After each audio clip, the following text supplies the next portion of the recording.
Good morning. Words of Sri Aurobindo from the book The Mother with letters on the Mother. Page 1. There are two powers that alone can effect in the conjunction the great and difficult thing which is the aim of our endeavor, a fixed and unfailing aspiration that calls from below, and a supreme grace from above that answers. But the supreme grace will act only in the conditions of the light and the truth. It will not act in conditions laid upon it by the falsehood and the ignorance. For if it were to yield to the demands of the falsehood, it would defeat its own purpose. These are the conditions of the light and truth, the sole conditions under which the highest force will descend, and it is only the very highest supramental force descending from above and opening from below that can victoriously handle the physical nature and annihilate its difficulties.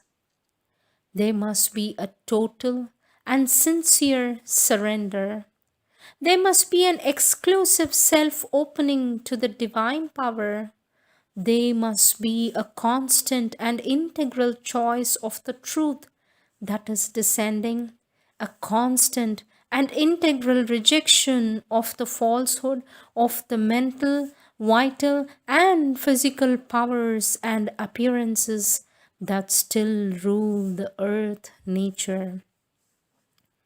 The surrender must be total and seize all the parts of the being. It is not enough that the psychic should respond and the higher mental accept, or even the inner vital submit and the inner physical consciousness feel the influence. They must be in no part of the being, even the most external, anything that makes a reserve, anything that hides behind doubts, confusions, and subterfuges, anything that revolts or refuses.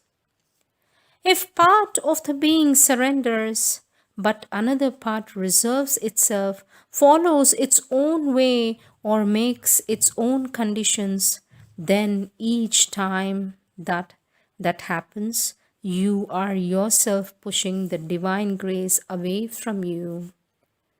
If behind your devotion and surrender you make a cover for your desires, egoistic demands, and vital insistences, if you put these things in the place of the true aspiration or mix them with it and try to impose them on the divine Shakti, then it is idle to invoke the divine grace to transform you. If you open yourself on one side or in one part to the truth, and on another side are constantly opening the gates to hostile forces, it is vain to expect that the divine grace will abide with you.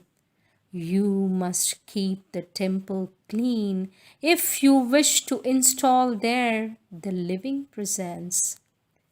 If each time the power intervenes and brings in the truth, you turn your back on it and call in again the falsehood that has been expelled, it is not the divine grace that you must blame for failing you, but the falsity of your own will and the imperfection of your own surrender.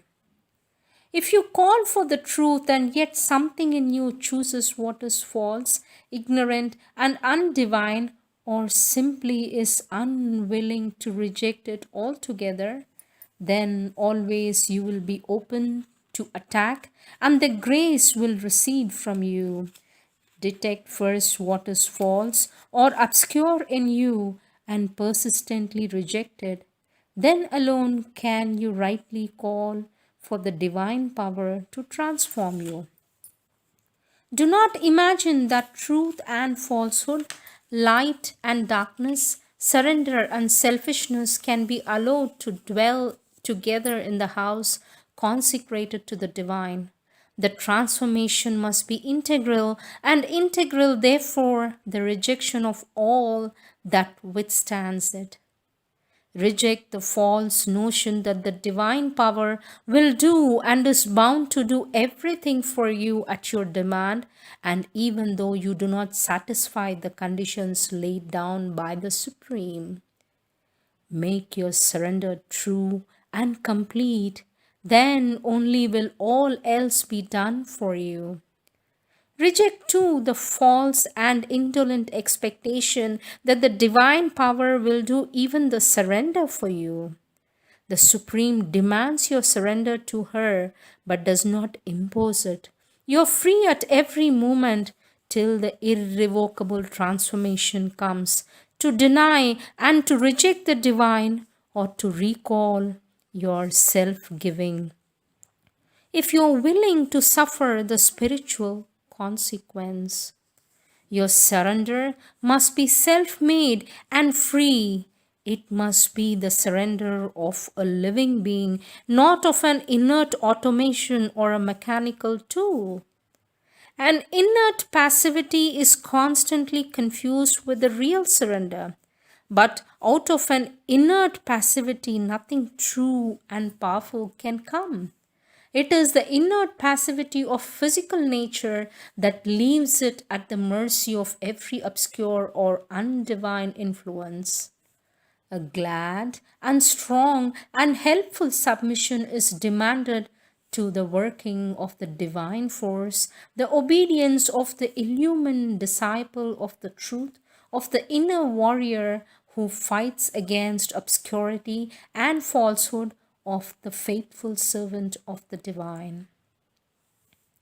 This is the true attitude, and only those who can take and keep it preserve a faith unshaken by disappointments and difficulties shall pass through the ordeal to the supreme victory and the great transmutation. These are the words of our Lord taken from the book The Mother, page 1. Thank you. Namaste.